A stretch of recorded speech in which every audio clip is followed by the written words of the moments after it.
Everything in the Warhammer universe wants you dead, or if you're on the other side of the conflict fighting alongside your fellow blue fishmen for something called the greater good. The Tau are basically a collective of different species. It's kind of like the Council in Mass Effect, but with a lot more brainwashing. As we start the game, we briefly get a glimpse at the society the Tau have together, before the big bad Space Marines turn up and abduct their Tau Ethereal, their leader. But they're here to do the one thing they're good at, and that is purging the Xenos!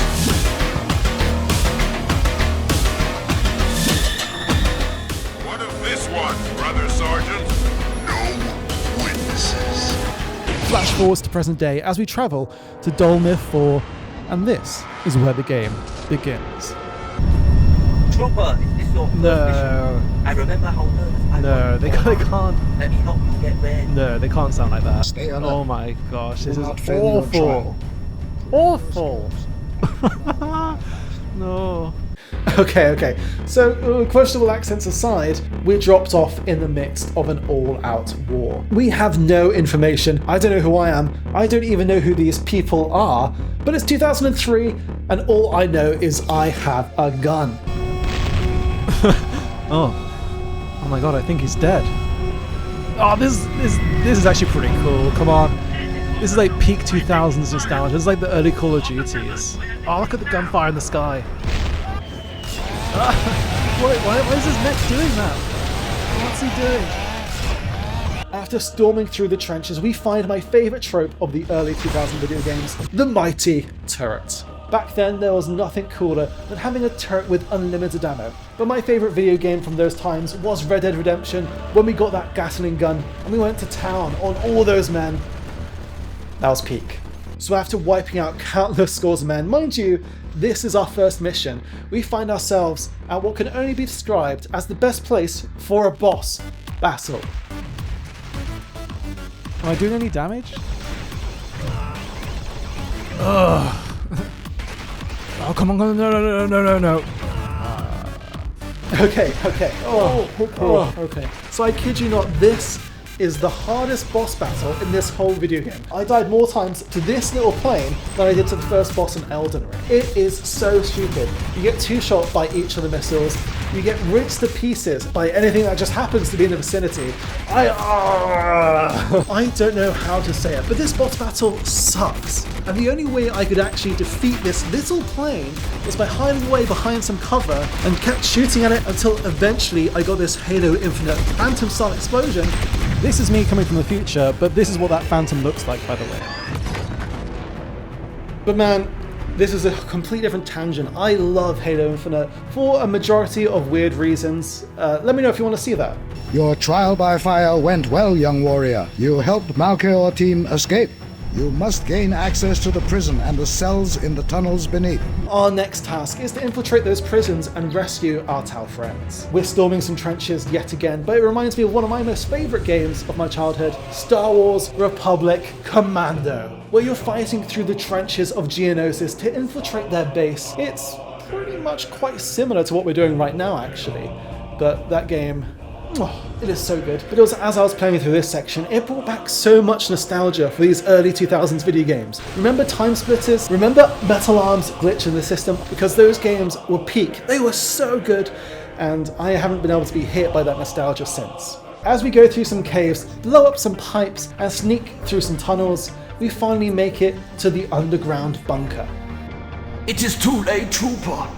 My body and spirit are broken. Go! Kovash needs you. They have just taken him to the neural chamber. It lies beyond the great doors at the end of the corridor. Go now! But after reaching the end of the corridor, we're greeted by something I almost missed. Pretty much the best weapon in the game, the most iconic weapon in all of Warhammer 40k, and that is the bolt rifle. A gun that literally shoots propelled rockets that explode in their target. And little did I know, in the next room we find our Tau Ethereal. After being tortured and interrogated, we eliminate the two guards defending him. And that is when a door opens and we come face to face with a Space Marine. And this is when I emptied my mag into him. And he's still standing there, but just look at how much ammo it takes to take one Space Marine down.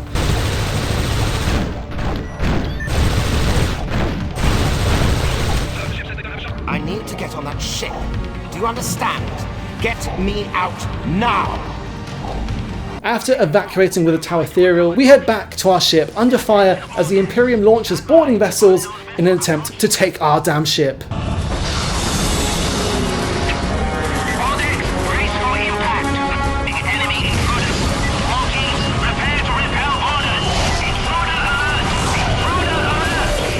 Alright, so I'm gonna be real with you. Nothing really interesting happens in the next hour of the game, but I'm gonna show you 5 interesting things really quickly while defending the ship. Number 4. While fighting through narrow corridors, I found something absolutely horrifying. So yeah, I found these really tall, weird dudes just running around. I don't know who they are. They're tall, they freak me out. I think I just found a new phobia.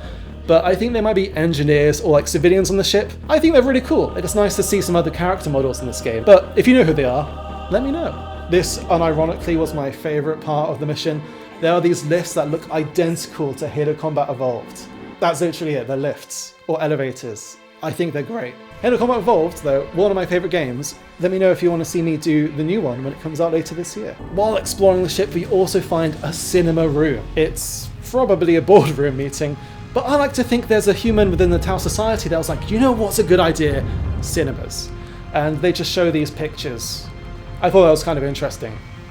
I don't know why. And finally, the captain's bedroom. I found a picture of himself that must have been hung up by himself. I don't know why the developers added that in the game. I guess maybe they thought it was funny, just picturing this blue alien looking at a picture of himself and like, yes, I'm gonna put this on my wall in my bedroom. So after exploding a bunch of stuff and acting like Darth Vader's corridor scene, we finally meet the next boss battle. And guess what? Alright, it's more Space Marines, but this time it's a lot easier as we have new weapons at our disposal. So after kicking what is practically godlike beings in the ass, it's time to return the favour and board their spaceship, the Enduring Blade.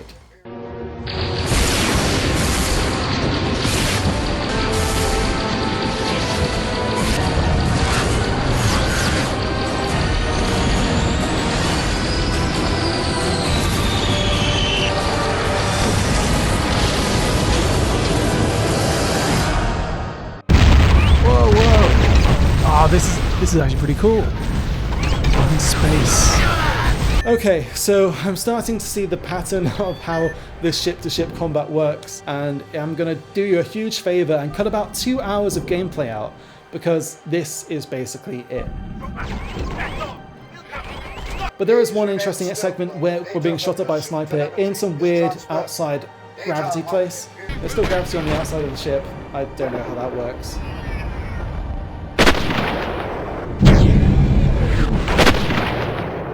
But after exploring some more, we finally meet the next boss, and you would not believe who it finally is. It's another Space Marine, but trust me, this time he hasn't got a helmet. Now that's actually a huge thing. Space Marines who don't wear the helmets have a secret buff called plot armor. In the game there's probably double their health, but yeah, you see where I'm coming from. Finally, after defeating all the Space Marines, we find our nemesis. And despite surviving numerous bolt rounds, I'm sure there must be some corruption there. We get knocked out with some gas. Boo, boo, boo. My lord, we must tread carefully. These humans wish to eradicate our race. Why do we trust them to keep their word over a truce? I do not trust humanity, Lucia. I trust this Space Marine, this Captain Argus. Like the Tau, he acts for the greater good as he sees it. So, a word of advice if you're an alien, never trust a Space Marine. And secondly, I mean, come on, a Space Marine following the greater good. But peace talks are being held between the two factions for certain reasons. Why are we forced to negotiate with this alien scum? Need I remind you, Admiral Constantine, that this alien scum casually walked into Governor Severus's prison fortress and absconded with a number of Imperial prisoners? Scum. They are too dangerous to be scum, Admiral. The reason basically is there's a bigger, badder guy out there, and the Space Marines are like, hey, these new Tau guys, we've never seen them before. We can deal with them later. We can come back in a few years, even a few centuries, and we'll just wipe them out. But the big threat is chaos. I don't understand, Captain. What greater threat? A cancer, Admiral. A tumor to be removed. After being knocked out and gassed, we wake up to what is, actually, you know what, it's a pretty nice dormitory. Of the Vashya Sept, I come in peace. Peace. There will be no peace. Only the embrace of chaos. After the betrayal of the peace talks, the chaos turn up, and they're basically everything you imagine they are. They're like the bad guys, but mega bad guys. But hey, on the bright side, we get to use their sick-ass new bolt rifles, which are pretty much the same as the old ones, but they have more ammo, so that's progress. As the ship is being torn apart by this chaotic energy, there is one key gimmick that these chaos people use in this game, and it is actually really horrifying. Oh my gosh.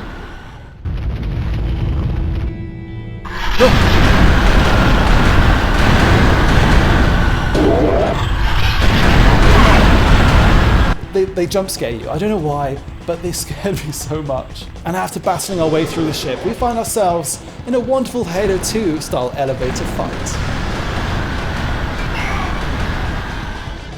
Which then led us to this really weird part of the game where there's a jumping puzzle. It's like 2010 Minecraft all over again. And you know what? I actually didn't hate it. And we finally find the escape pods, which of course, they fly away as soon as you get near them. It's the beginning of Halo all over again. But this leads us to a really cool boss battle. And don't worry, it's not just a Space Marine, it's a Space Marine Dreadnought. But basically, if you're critically wounded on a mission and you just get chucked into a metal sarcophagus and you're told, hey, you're going to be here for what could be tens of thousands of years without seeing anything, without feeling anything, it sounds pretty bad, but they look really cool. And unfortunately, as far as the boss battle goes, they're actually pretty much easier than a normal Space Marine. You can just walk around and shoot them and hide behind covers. Yeah, I'm running out of things to say about certain boss battles in this game. But what's really weird is this game, as I've said earlier, this game's set over one day in the canon of the game. And it just blows my mind that this guy's just been up here. It's literally like Doom, but he's a town, he's a little fish guy running around some corridors and shooting what are basically godlike beings.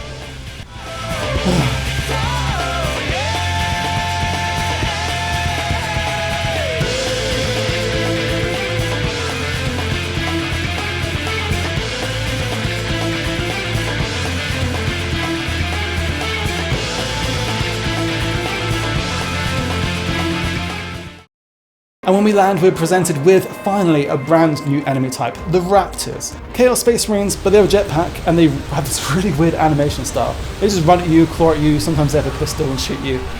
That's basically it. But they are unreasonably freaky. They do kind of scare me a little bit. Okay, so I'm going to skip over loads of boring gameplay, basically running around, losing myself, not knowing where to go. But we do find an experimental Tau railgun that can one-shot these enemies. Not that I really ever do, but trust me, I think you can.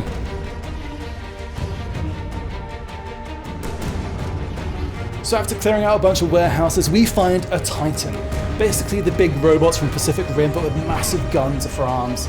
They're really cool, and they're basically a thing that can literally conquer a whole planet. They're pretty damn nice. Now this game is actually on crack when it comes to books. Like one of these normal little tower guys would just get punched in the face by pretty much any other character in Warhammer and die. But where's this one guy running around like it's Doom? But he does feature in this book, The War of Secrets. I actually hate this book as a fellow Dark Angels lover. Yeah, it's not great. He's basically another Tau in this, and he's running around, and he basically wipes out a whole successor chapter. If you like this game, maybe read the book. It could be fun. It's pretty dry. I'm not recommending it, but you could if you wanted to.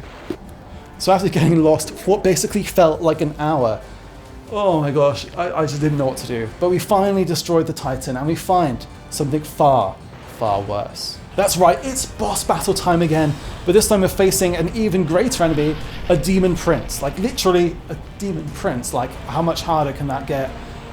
In the game, it's actually really easy. I mean, honestly, the harder the boss battle, basically the easier they are to defeat. It's kind of a funny gimmick. I basically just run around in circles and shoot them. It's also worth saying we're actually working for the Ultramarines, the Space Marines, who are the bad guys in the game, the good guys in the lore. We're the good guys, but the bad guys. It's getting really messy. My mind is running like crazy. But we finally meet the Space Marine Sergeant again, and he just stands there menacingly waiting for us to approach. He doesn't even say anything, it just fades to black and the next mission starts. Now the intro to this next mission, really cool, at least to look at gameplay wise, it's what we're doing before, but the set pieces, really cool. And once we get inside, we walk past a literal portal to hell, but we don't need to know anything about that. I'm sure that'll turn up later. Oh my! Why are there jump scares in this game? Okay, so I'm going to speedrun this next part. Actually, some interesting stuff does happen, but we end up fighting another Demon Prince who has a bunch of Chaos Space Marines just running around him, shooting at you. The boss fight's alright, but the set piece, it looks good. It really reminds me of JoJo's Part 5 with Diablo in the underground thing in Italy. It looks very good. And after travelling through the Doctor Who portal, we meet our next boss. It's just another Dreadnought. It's pretty easy. And then we finally move on to the next section. After defeating all of those little boss battles, we finally meet the guy, this guy. I can't remember his name, but I'm sure he's important, and I'm sure he's going to be in the next game. Come closer, Tau. Have you come to save us? Or damn us? Severus has done something to me, planted a seed of chaos in me.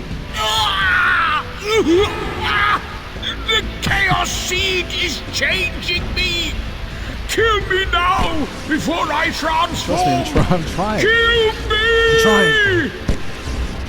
Oh my gosh, what is he becoming? So he tells us he's got some chaos seed in him, and now he is an abomination. Just look at him, he's just waddling around. What's he gonna do? Nothing. This is another boss battle where the boss doesn't really do anything, but he does walk towards you menacingly. And I mean, this is actually one of the more funner boss battles, even though it's just a gimmick. He's not gonna kill you. It's just fun to look at him. Just fun to look at him. And we finally come face to face with the enemy we've been looking for this whole time, the traitor to chaos.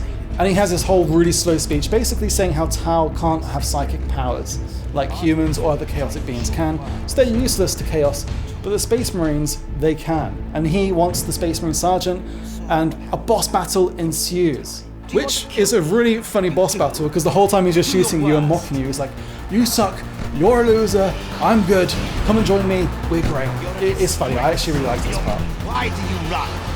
I offer you absolution and peace. Come, coward. You are alone. No one will come to your aid. Come. Fire warrior. That's all I wanted you to do. Okay, so my mic did cut out in this section, but what you're seeing is a Lord of Change. Basically, he turned into a greater demon of Tzeentch, a being so powerful they practically have godlike magic with the power to end worlds. But don't worry, we're a cool Tau. And we beat him. He is the final boss battle. Let's see what our Space Marine friend thinks and rendezvous with him. So ends all that is tainted with chaos. We shall rain atomic fire on this place. It is the only thing that will cleanse the taint of chaos. And he's basically like, you know what, this planet sucks. Let's just destroy the whole thing, Exterminatus the whole planet, which means we get to watch a pretty sick cutscene.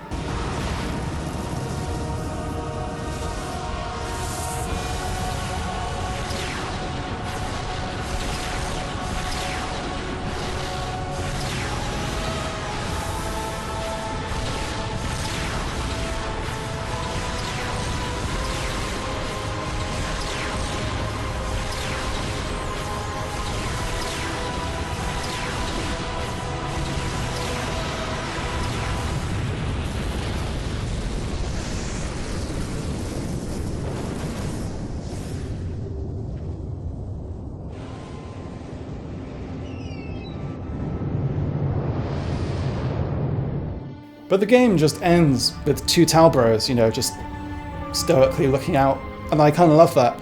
It's such a weird anti-climax to the game, and I just love it. No hyped up sequel, just two bros just looking outside a window.